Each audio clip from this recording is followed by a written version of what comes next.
मनुष्य जाति कैसे अपने चरम पे पहुंचे, कैसे अपने चरमोत्कर्ष बिंदु को छुए, वो कैसे अपने उच्चतम बिंदु को छुए। उस चेतना के महाविज्ञान, जो चेतना का महाविज्ञान है हमारा, आज हम भारतीय खड़ दर्शन, भारतीय हमारा जो दर्शन है उसका प्रमुख जो हमारा योग दर्शन है, पतंजलि योग सूत्र पे बातचीत करने के लिए यहाँ पे खड़े हुए हैं।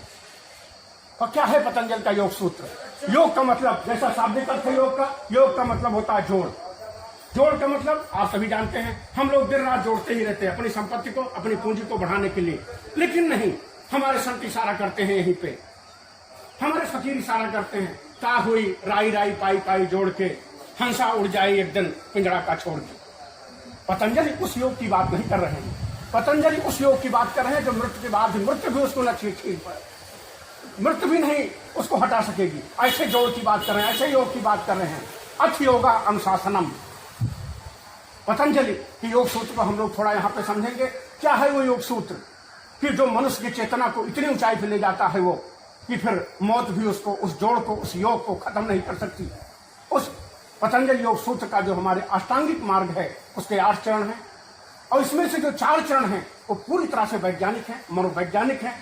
आज हमारे विश्व के सारी शास्त्री इस बात से राजी हैं कि पतंजलि का योग सूत्र के जो हमारे चरण हैं वो हमारी सारे शारीरिक स्वास्थ्य के लिए और मानसिक स्वास्थ्य के लिए पूरी तरह से उपयोगी हैं, पूरी तरह से वैज्ञानिक हैं। इसलिए आज कहते हुए ये आज आदर का विषय है, सम्मान का विषय है कि पतंजलि के योग सूत्र को, उस प्राचीन भारतीय परंपरा को संयुक्त राष्ट्र संघ ने स्वीकार किया और 21 जून को विश्व योग दिवस के रूप में पूरी आज दुनिया मना रही है योग को। अथ योग अनुशासनम, अब हम योग की बात करेंगे। पतंजलि योग सूत्र में 8 चरण है। पहला चरण है यम। यम में हम अपनी जो ऊर्जा हमारी बहती रहती है बाहर उसको बांधेंगे। इसमें यम में हमारे 5 चरण हैं। सत्य, अहिंसा। सत्य क्या है? जो हम बात बोले बिल्कुल सत्य, जो कहते ठहराया, सत्य ही रहे। वो नहीं कहते नहीं एक झूठ 1000 झूठ को ले आएगी, आपकी चेतना उसी में लगी रहेगी। पहला उसका सत्य, अहिंसा। हम मनसा वाचा कर्मणा, किसी को दुख न दें। अहिंसा का मतलब होता है मनसा वाचा कर्मणा, किसी को कष्ट न दें, शारीरिक मानसिक कोई भी कष्ट न दें। नहीं तो उसको अगर कष्ट होगा या नहीं होगा, लेकिन हमको उतना कष्ट जरूर हो जाएगा, हमारी चेतना उतनी देर के लिए फंसी रहेगी। तो हम अगर साधना करने चल रहे हैं, योग की तरफ बढ़ रहे हैं, तो यम पे हम सत्य पे जोड़ देंगे, अहिंसा पे जोड़ देंगे।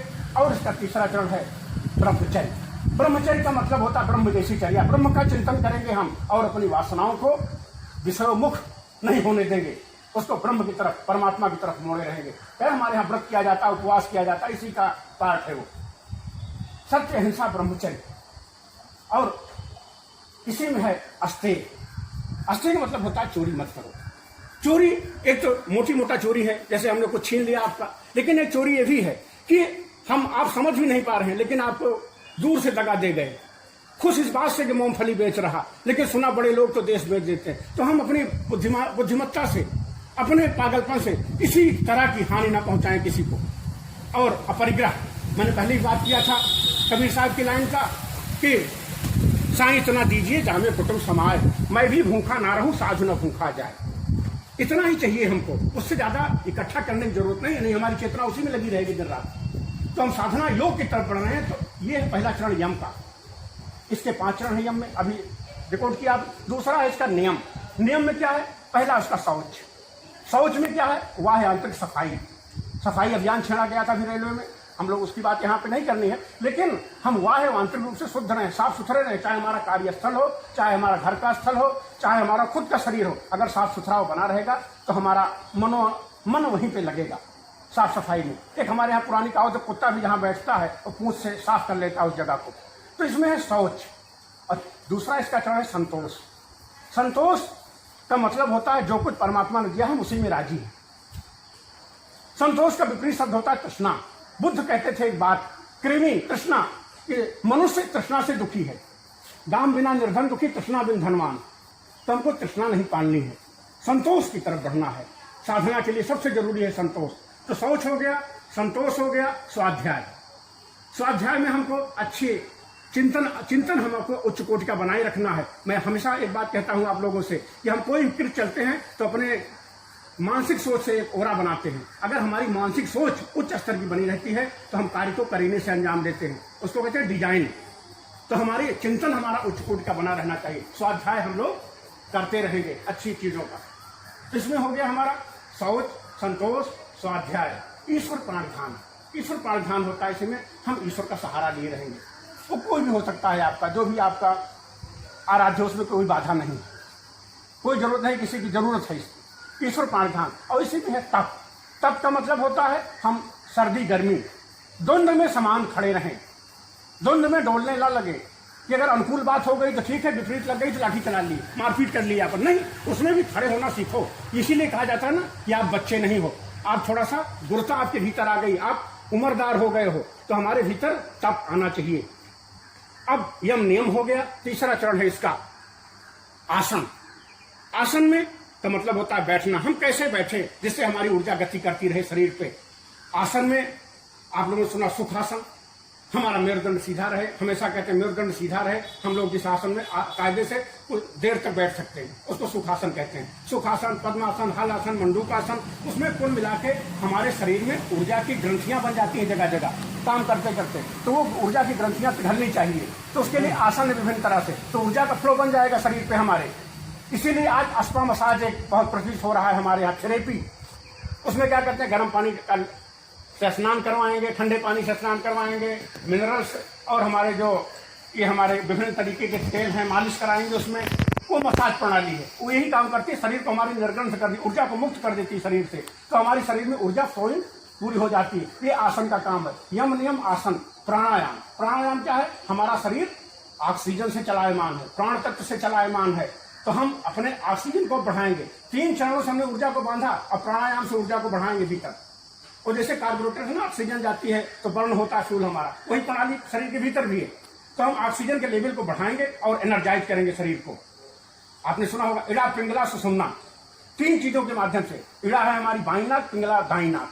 बाईं नाक से हम सांस लेंगे, फिर दाईं से छोड़ेंगे, दाईं से लेंगे, बाईं से छोड़ेंगे, और बीच में सुषुम्ना अदृश्य है। 3 हमारे केबिल हैं मुख्य, इसी के माध्यम से सांस जाती है। अब 72,000 नाड़ियां हैं। पूरा न्यूरोलॉजी, पूरा हमारा न्यूरो का शास्त्र खड़ा हुआ है, आधुनिक चिकित्सा शास्त्र का, इसी हमारे सांसों पे। तो हमारी 72,000 नाड़ियां स्वस्थ, बिल्कुल स्वस्थ रहे वो, तो हमारी क्या है, प्राणायाम हमारा है इसके लिए। रेचक, कुंभक, पूरक का नाम सुना होगा आपने। पूरक है सांस को लेना, कुंभक है रोकना, फिर रेचन है फेंक देना सांस को। ये 4 चरण प्राणायाम तक हमारा पूरी तरह वैज्ञानिक है। इसमें ऐसा नहीं कि कोई किसी मान्यता को मानता है, कोई किसी मान्यता को मानता है तो सबको होने लगेगा। इसमें हिंदू, मुसलमान, ईसाई, फकीर, ईसाई, जैन होने की जरूरत नहीं है, इसमें मनुष्य मात्र होने की जरूरत है। इसीलिए इसको संयुक्त राष्ट्र संघ ने वैज्ञानिक मान्यता दी कि नहीं, ये शरीर शास्त्र पे, मना शास्त्र में पूरी तरह से बैठता है। और अब चलते हैं 5वें चरण की तरफ। यम नियम आसन प्राणायाम। फिर है हमारा प्रत्याहार। प्रत्याहार क्या है, हमारी जो इंद्रियां बहिर्मुखी हैं उसको हम उस पर जागे, उस पर हम इंद्रियों को बहने ना दें। कबीर साहब कहते थे, रंग महल में 10 दरवाजा, 10 में ताला लागा, चुनर में दाग कहाँ से लागा। तो 10 दरवाजे आप सुनते होंगे। हम वासनाओं में कैसे बैठे हैं, आंखों के द्वारा, नाक के द्वारा, कान के द्वारा, मुंह के द्वारा, जन्नेन्द्रिय के द्वारा, गुदाद्वार के द्वारा। तो इनमें हम 10 दरवाजे, 10 में ताला लागा, चुनर में दाग कहाँ से लागा, यही सारा का राज हमारा जो पतंजलि कहना चाहते हैं। प्रत्याहार, इंद्रियों को अपनी तरफ मोड़ो। श्री कृष्ण गीता में कह रहे हैं, हे अर्जुन, इंद्रियों को तुम कछुए की तरह समेट लो, बाहर इसको ऊर्जा न दो, बाहर भागती रहे। क्योंकि ऊर्जा आप जगा ली आप 4 चरण में, ऊर्जा से लबालब भर गए, अब फिर ऊर्जा आप छेद खोल दी अपना वासनाओं का, नहीं, उस पर भी जागना, प्रत्याहार करना है आपको, इंद्रियों पे जागना है अपने, इंद्रिय संयम। अब ऊर्जा से लबालब हो गए, इंद्रिय संयम में हो गया। अब हमारा ये चरण प्रत्याहार का पूरा हुआ। अब इसका 6वां चरण है धारणा। धारणा क्या है, आप अगर हमारे पारसी होंगे तो कहते हैं अग्नि की पूजा करते हैं, दीप ध्यान लगाते हैं, वो कहीं दीप ध्यान लगाते हैं, कोई भगवान श्री कृष्ण की मूर्ति में ध्यान लगाता है, कोई 7वें आसमान पे अल्लाह की कल्पना करके उस पर ध्यानस्थ हो जाएगा कोई। लेकिन अभी यहाँ करना है सब, अभी इतने चरणों में, 6 चरणों में करना है, डूइंग है इसमें।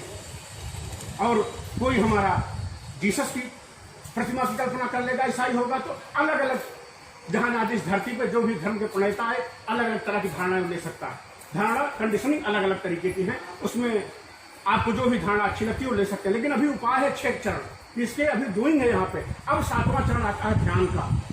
ध्यान प्रसाद है, 6 चरण आप करेंगे, लेकिन 7वां प्रसाद है। बुद्ध कहते थे कि ध्यान किया नहीं जाता, ध्यान में हुआ जाता। ध्यान है एक अवेयरनेस। जब आप सारे 6 चरणों में जाग गए, ऊर्जा से लबालब भर गए, तो अपने में मस्त हो गए। कबीर उसको कहते थे, हंसा पायो मानसरोवर टाल तलैया क्यों डोले। अब ध्यान की झलक आ गई। सूफी कहता है मरीफत की झलक आ गई, यहीं से अपलक हो जाएंगे आप, यहीं से मस्त हो जाएंगे। लेकिन ये प्रसाद है, ध्यान प्रसाद है, जाने रहिएगा। ध्यान और समाधि अंतरिक्षण है। समाधि का मतलब होता है फिर आगे बूंद सागर में गिर गई, हेरत हेरत रेसती रहा कबीर हेराय, बूंद समानी सिंधुमा शौकत हेरी जाए, जिसको हमारी हिंदू मनीषा कहती है महामृत्युंजय मंत्र में उर्वा अंतिम चरण में उसके उर्वारिक में बंधनान्मृत और मुखी मामृता, जैसे पका कद्दू अलग हो जाता है वैसे हम अलग हो जाए। ये समाधि का चरण है। तो ये पूरी चेतना का महाविज्ञान 4 चरण तक आपके शारीरिक और मानसिक स्वास्थ्य को पूरी तरह ठीक करेगा। और आगे के चरण हमारे जितने हैं इसमें ये आपको पूरी तरह से पारलौकिक झलक दे जाएंगे। यही है भारत का अमृत पथ। ये पूरा खाका है अमृत पथ का। इसीलिए भारत में लोग पैदा होने को तरसते थे। शेख फरीद, गुरु नानक, कबीर इसीलिए रहते थे कि यहाँ पे परम चेतना की झलक मिलती है। सिकंदर को इसीलिए डांटा था फकीर ने कि तुम मकान, दुकान, राज्य, साम्राज्य बटोर रहे हो जिंदगी भर, सब मौत छीन लेगी, लेकिन कुछ अमृत तत्व है भारत के पास जिसकी तुमको झलक नहीं है। और कहते हाथ नीचे करके यहाँ से विदा हो गया। साथियों, तो मैं भी चाहता हूँ आज विश्व योग दिवस के दिन कि हम लोग संकल्प लें, योग के माध्यम से अपने को स्वस्थ रखेंगे, अपना परिवार स्वस्थ रखेंगे शारीरिक और मानसिक रूप से, और अपने घर में समाज में अपनी पूरी खिलावट देंगे। जो हमारे कर्तव्य है उसको पूरी तरह से करेंगे, अपने ड्यूटी क्षेत्र को पूरी तरह से करेंगे, और आगे परमात्मा से इस निवेदन के साथ कि जब विदा हो तो अशरीरी की झलक भी मिल जाए, समाधि की झलक भी मिल जाए, ध्यान मेडिटेशन की झलक भी मिल जाए, तभी हमारा इस देश में पैदा होना सार्थक है। परमात्मा करे, मालिक करे।